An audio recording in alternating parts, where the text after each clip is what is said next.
Everybody, welcome to the latest episode of the Hospitality Manifesto. Robin, what is going on? Thanks, Stevie. How you been? It feels like I haven't seen you in weeks. That's on purpose.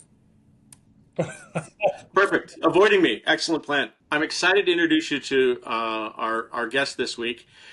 So I have known Dave Nitzel, I think coming up on 8 years. I met him through the Barmetrics programs, and he's just been doing some amazing stuff with coaching. And he's a two-time bestseller, and he's really great on LinkedIn. He does a lot of posts, but one of the things that really caught my attention is something that you and I believe in, and that he said that chaos reflects management. And so I want to introduce Dave Nitzel. I want to ask him particularly about his coaching, and then particularly about what's going on with this. So hello to Dave Nitzel. Hey, Dave. Welcome. Hey, guys. Hi, Steve. Welcome. How's Atlanta? Yeah, well, as it happens, I'm in the cornfields of Indiana at the moment. So excellent. A little family stuff has brought me back to where I grew up in the great Midwest. So, yeah. But Atlanta's nice, but I'm not there. So here I am. You're not there. Well, fantastic. How's the coaching business? I love it. So in short, I found that I truly enjoy, if not love, coaching. And I don't know necessarily why that is, but I get a real kick out of it. The ability to impact people's lives, to be able to change business outcomes in a measurable way. I love the work. So we've kicked it off fairly recently, as you know, and we're taking a slightly different approach to things to try to make sure that it's approachable to folks. But to answer your question, I love the work. Now, one of the things that, I've had you and I talked about doing a podcast when we were in Mexico like 3 years ago. Oh yeah, right. And we talked about podcasting. We talked about that, and you were one of the reasons that this marble started rolling around in my head. So I'm delighted to have you on. But one of the things that you had said in one of your recent posts was that sorry, I lost it there. Chaos reflects management. And I've listened to it, and one of the things, because you've got it set up, the part where it says this place sucks, it's just rang. So can you for Steve and for all four of our audience members explain a little bit about what you meant about chaos reflects management and what you were talking about? So what I do. And I want to be careful because I don't want to insult people who are out there coaching, because there's a lot of talented coaches out there. And I'm answering your question, but I'm going to set that up and tell you where it came from. So those posts are all real coaching clips. So every one of those posts that you see is me actually coaching a group of managers. So it's not me shooting a video, editing it, making it all polished and with specific messaging. Those are real life outcomes and real life conversations with management teams. So that conversation was about the responsibilities of leadership and what people look for in a job was a little bit of the genesis. And the message was, look, chaotic people seek out chaotic environments. Talented people seek out order. And so what does that mean? Look, when you're a talented person, typically you aspire to something. That doesn't necessarily mean we aspire to promotion. We just aspire to achieve something. It might just be recognition. I just want to do a good job. I have a certain value set. And so folks like that want to work in an environment where they know what good looks like. How do I get praise? How do I get a raise? We just want to win. And that's where talented people live. And talented people typically want to work with other talented people. And then the inverse is true. Chaotic people thrive in chaos, and they will seek out chaotic environments. So when I hear a manager or an ownership team say, hey, we have a people problem here, then that's largely a byproduct of who you're bringing into the business, who you're allowing to stay in the business, and what your rules of engagement are. So it's a lot about creating order. That particular clip had a lot to do with when someone comes into a venue, let's say the three of us went out for beer and wings. If the service was poor, if the environment was chaotic, we were in any way unhappy, we typically don't look at the server. Now we might, but often we don't say this server sucks. We say this place sucks, because we sort of hop right to someone is allowing this to happen. And the service and the team is a reflection of what the management and the leadership allows within that business. And then if you broaden it out, you get into sort of culture conversations and that sort of thing. So that's the clip that you're talking about. Well, I know that Steve and I had talked before about about levels of service and the standard. And the fact is that if you go into a place and you're spending your money and the service level is just really low, then you say, you know what, then that's the standard. Like, I mean, you have to believe that there's a system in place, a management tool, some kind of observation, some kind of principle there where to dictate where the bar is set. And you have to believe that if this is the service I'm receiving, then this is where the bar is set.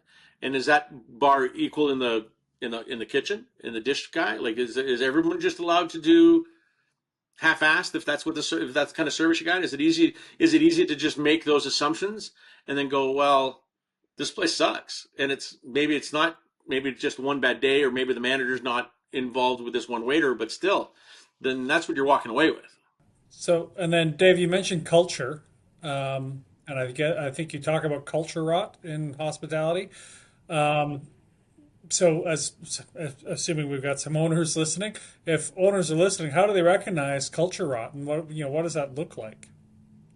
Well, my first approach is for any owners, is it well defined? Like, do people know how to think? This is my default. Do people know how to think and behave in the business? That's culture. So the behaviors we see and how people think, that's culture. Is that defined in your business? And in hospitality, I was talking to, shout out to Chris Schneider one day. We were having an interview like this, and he said, people in hospitality are really good at being able to see culture and describe it, but terrible at defining it. Whereas in the corporate world, they're great at defining it and then terrible at doing anything about it. It's just a project. So in hospitality, what happens if we go to a place and we have the conversation around this place sucks, we go have that negative experience. If you go to the owner, I guarantee you whatever happened was not what they drew up. It's not what they expected in their mind. Absolutely. Because no one aspires to fail in hospitality. But so why does it happen? It most often happens because we don't bring definition to what matters. We don't define for people, what do we believe in and how do we think here? And if we get that really clear, a lot of culture will happen for you. You don't have to, we don't need I'm not a huge believer in fraudulent mission statements and keyword value statements that are a road to nowhere. I'm a huge believer in getting clear on, hey, this is what matters to us. This is how you think in this business. And if you get that right, people are able to start making decisions for themselves. And this is sort of the hack to how I coach, if there's such a thing. When we get people really clear on how to think and behave in the business, and they can start making decisions for themselves. Those are decisions that managers don't have to make. When managers don't have to make base level decisions, they can start making managerial level decisions. And you start to get productive because you're getting more things done, right? He who gets the most good things done wins. So if I can stack wins faster than other people can stack wins, I'm winning. And then that escalates up the chain. Like that gets to the owner who is behaving like an owner and not a manager. And I have a manager who's behaving like a manager and not a server. So we're trying to get the roles right within the organization, but you can't do that if you're either bringing in the wrong people or you're bringing in the right people and not teaching them how to think and behave. Mm-hmm. For sure. And I think, that goes to... If that answers that, Steve. Yeah, I think that goes to, we see owners and, that are, juggling 9 different things while riding a bike and everything's on fire, right? So, that's Right. kind of hospitality for you. So how do they, when they're just trying to keep the lights on, and keep the staffing levels right? How do they drive that then? Like when when you're feeling, every day sort of overwhelmed, I guess, right? How do you drive that culture? Yeah, that's right.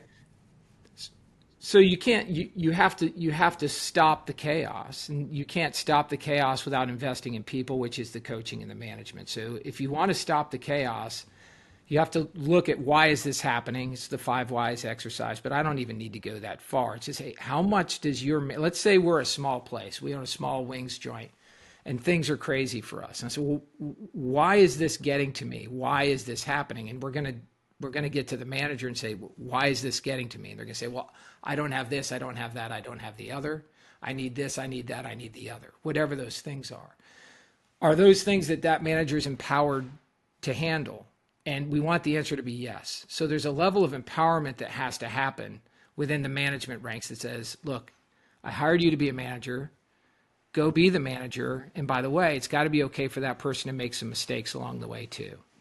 So now I need to invest in that manager to make sure they know how to think and behave in the business so they can make decisions that reflect what I want out of the organization.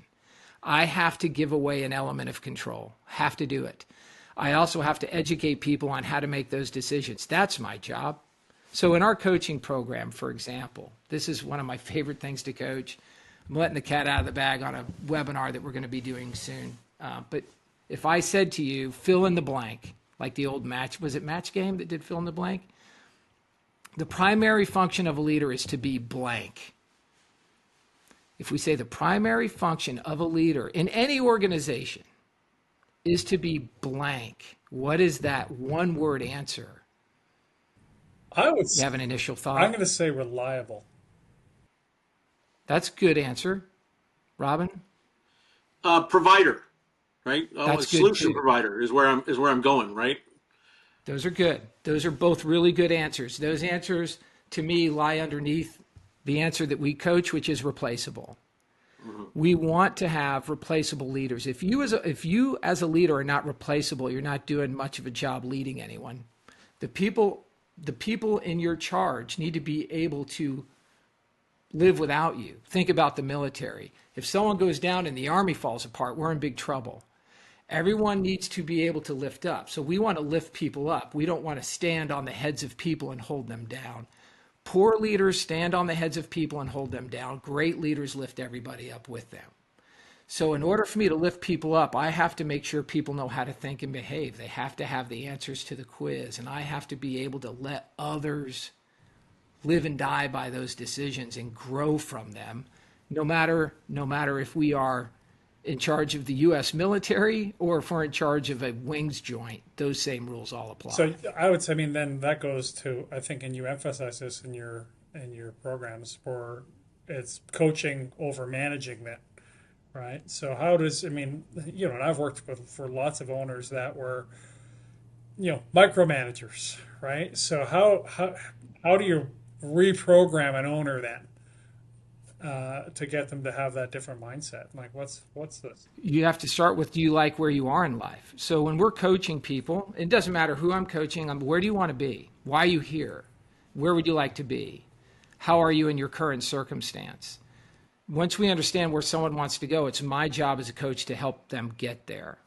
Most of the time, it means that we have to empower people around them, because if you're not happy with the status quo, you want to get somewhere else that's a better place. In order to do that, we have to be willing to recognize that if we can multiply ourselves, it's way better than just one of us. So I want a team that can do all the things I do, and I need to be able to accept a couple things. One, that there's going to be an element of failure. Two, that people aren't going to do things exactly how I did them. And three, and this is what I love, oftentimes they can do it better, because they can bring your skill set and what you coach them plus what their skill set is. It's very often the case. If you're a great leader and you coach really well and you select strong talent, you bring all that into the organization and empower them, that when you lift and separate and they fill the void, that they should do as good or better than you did.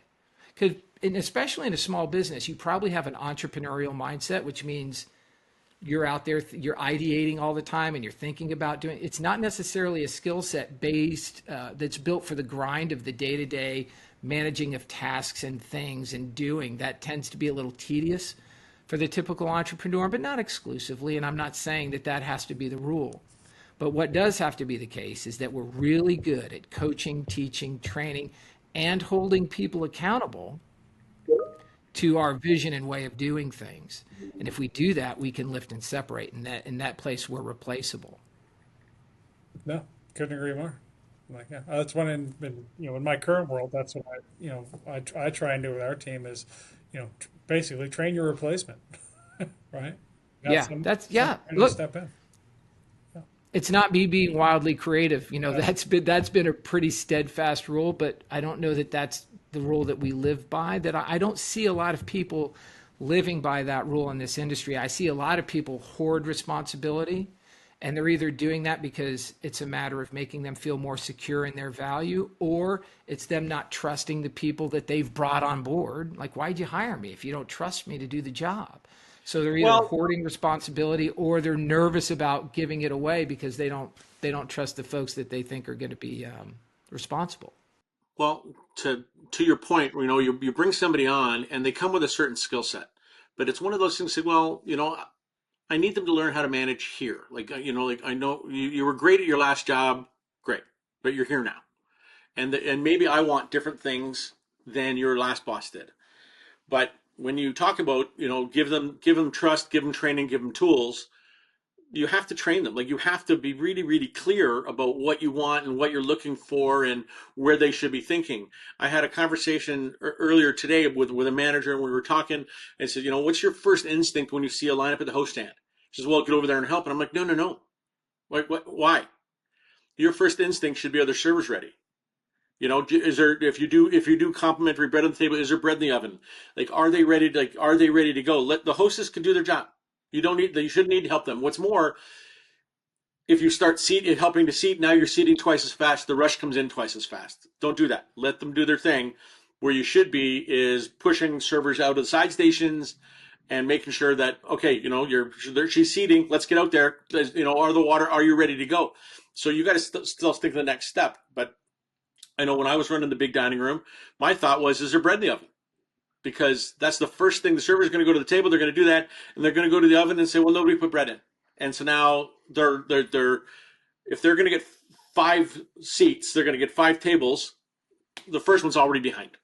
So like those are the kinds of crisis management that I try to get involved with beforehand. But you have to teach.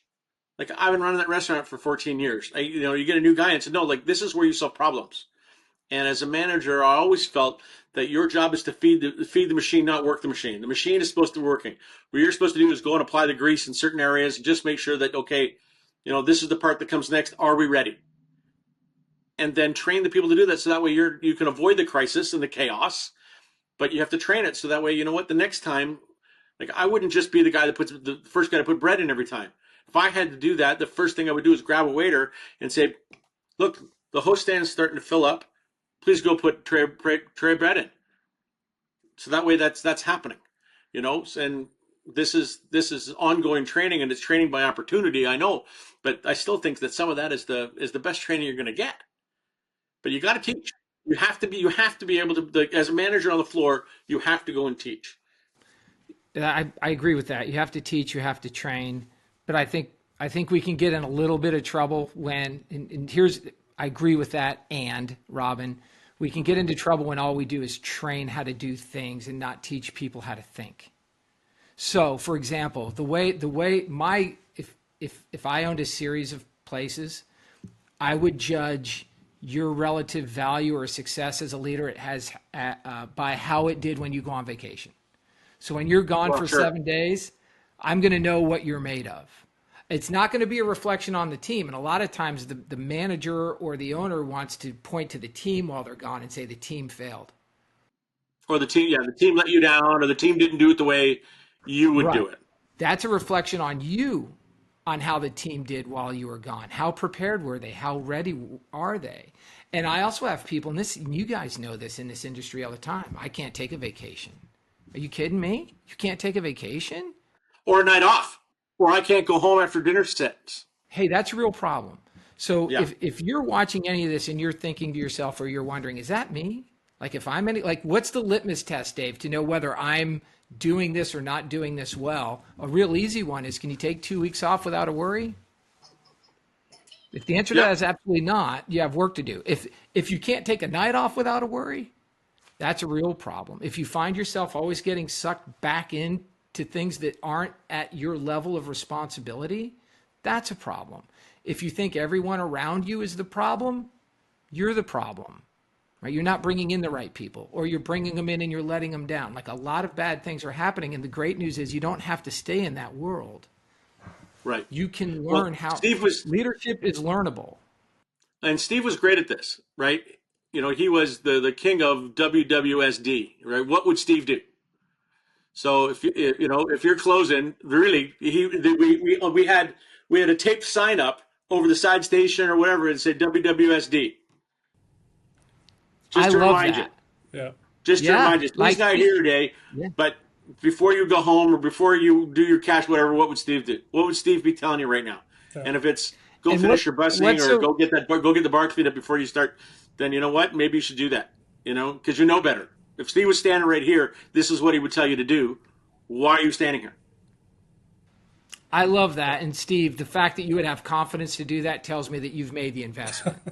Like Yeah. if you put that up, you know that people should know that answer. Yeah. I've clearly put the work in that you should know. So I love that. Like I think that's Well, and Steve's got a really big ego, so you got to understand, right? Like, Hey, you got to be able to You know, back you can it up, have though, the right? ego, just get the job right. Yeah. Yeah. Look, well, I he can was live with a well little trained. ego. This is the trick, right? Steve was well trained. Then Here it comes.